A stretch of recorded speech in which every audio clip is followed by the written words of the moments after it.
Hello, parents and carers listening to my presentation. My name is Hannah Nichols-Bono, and I'll be presenting to you in two parts. For part A, why is physical exercise important for primary age students? Physical education is a compulsory subject within primary schools across Australia and plays a crucial role because of its many benefits. Its importance extends beyond promoting physical exercise for young individuals.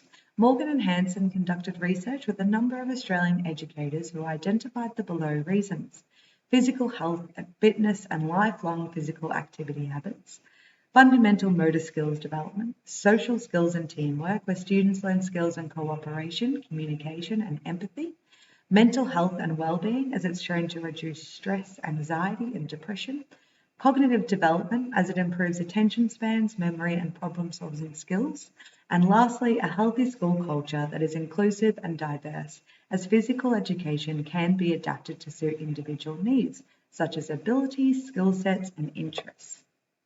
How does the curriculum content address physical exercise in a selected setting across 2 year levels? For today's presentation, I have chosen floating, breath holding and underwater swimming as the gross motor skills that primary age students need to develop. The setting is an aquatic centre or pool, and the 2 year levels I have chosen to discuss is Foundation and Level 6. The Australian curriculum. You can see on this slide the content descriptions and elaborations for both Foundation level and Level 6. The Foundation level content description and elaboration focus on instructing learners to develop water confidence skills.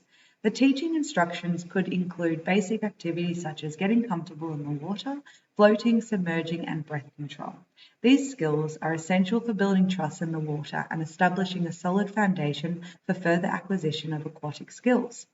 The Level 6 content description and elaboration shifts focus to more advanced skills. It involves teaching learners how to move efficiently both on the water's surface and underwater. Surface propulsion skills include techniques for swimming on the surface, while underwater skills involve underwater swimming, breath holding, and specific maneuvers. What methods would you put in place to ensure that the learning environment was safe and challenging? From 2017, most states in Australia have made it compulsory to ensure all students from Foundation to Year 10 are educated in swimming and water safety. These education programs are largely government funded to ensure all students have equitable access, and as stated by the Victorian Department of Education, by grade 6, all students should have the knowledge to receive a Victorian Water Safety Certificate. Creating a safe, equal and challenging learning environment is crucial in achieving academic success and development for all students. Here are some methods and strategies to achieve this, and this information is clearly set out on the Department of Education School Operations Excursion Guidelines fact sheet. A qualified and trained instructor or lifeguard that know how to manage challenges and instruct effectively. You must conduct a thorough risk assessment of the learning environment, i.e. an aquatic centre or pool, and equipment, which could be floating devices, to identify potential hazards and put measures in place to mitigate any risks. As an educator, you should be actively engaged with your students, offering guidance and support whilst being alert to any safety concerns that could arise. Develop and communicate clear procedures and steps for handling emergencies, especially knowing first aid to know how to respond effectively if any concerns arise. Establish rules and guidelines that are clear and age appropriate. Encourage open communication where learners feel comfortable and express concerns or ask questions about safety. Appropriate equipment and facilities, these must be well maintained and regularly inspected. For example, chlorinated water, pH levels, floating devices and slippery areas outside of the pool. Gradual progression of challenges. Design learning activities that progressively challenge learners based on their skill set. This may differ from each individual student. Promote collaboration and support, as this fosters a sense of community and assists learners with feeling safe to challenge themselves and try new things, safely of course. Adapt to individual learning needs, as all individuals are individual learners that have different levels of comfort and abilities while swimming, to ensure all students have equal access as per Melbourne Declaration's Goal 1, and empower learners to take ownership of their learning and decision making.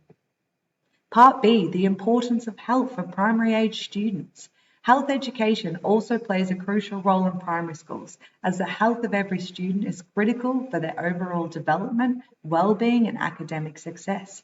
These are the key benefits for health education that clearly signify the subject's importance for further individual development. So cognitive and academic development. Studies have shown that malnutrition and physical activity will improve cognitive abilities. Students with chronic health conditions or unmet health needs may experience a lack of concentration, be absent from school, which can be detrimental to their education. Emotional development. Students with a balanced diet who regularly engage in physical activity have shown to positively influence their mood, reduce symptoms of anxiety, stress, and depression. Social development. Healthy individuals tend to have better social skills and exhibit positive behaviour. A study by Tong states that poor health in early childhood may increase the risk of behavioural problems and social difficulties at school and later in life. Physical development and long-term health. Understanding and learning about your health, for example, nutrition and daily exercise, can contribute to healthier physical development if followed. Establishing early health behaviours such as a healthy diet and recommended daily exercise significantly can impact adult health outcomes. The Australian curriculum. How does the curriculum content address health topics across 2 year levels? You can see on this slide the content descriptions for level 4 and level 6. The level 4 content description focuses on providing an explanation of emotional response variability and introducing basic emotion management strategies. The level 6 content requests higher order thinking skills and a deeper understanding of emotional intelligence and its application in social situations. How would you communicate an issue of concern for a particular child with their family? Regarding the content descriptions on the previous slide, this can be related to relationships and how to interact with friends, peers, and teachers. A real-world example could include a student who is coming to school tired, angry, and frustrated, who has been negatively reacting to their friends, peers, and teachers.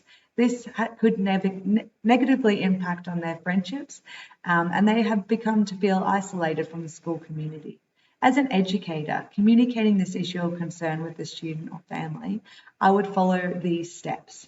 I'd choose the right time and place that is convenient and private for the family.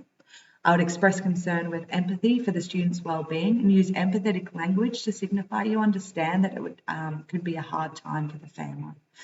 I would focus on observations, describing the student's behaviour and actions that I have observed in a non-judgmental way.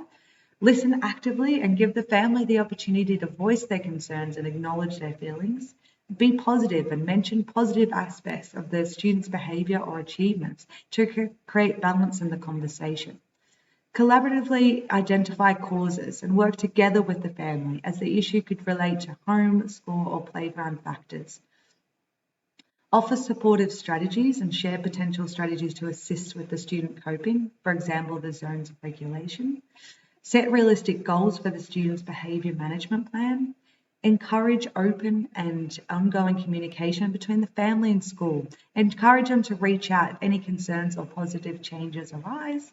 And lastly, maintain confidentiality with the student and their family, as this will create trust. Thank you for listening to my presentation. I hope you enjoyed it.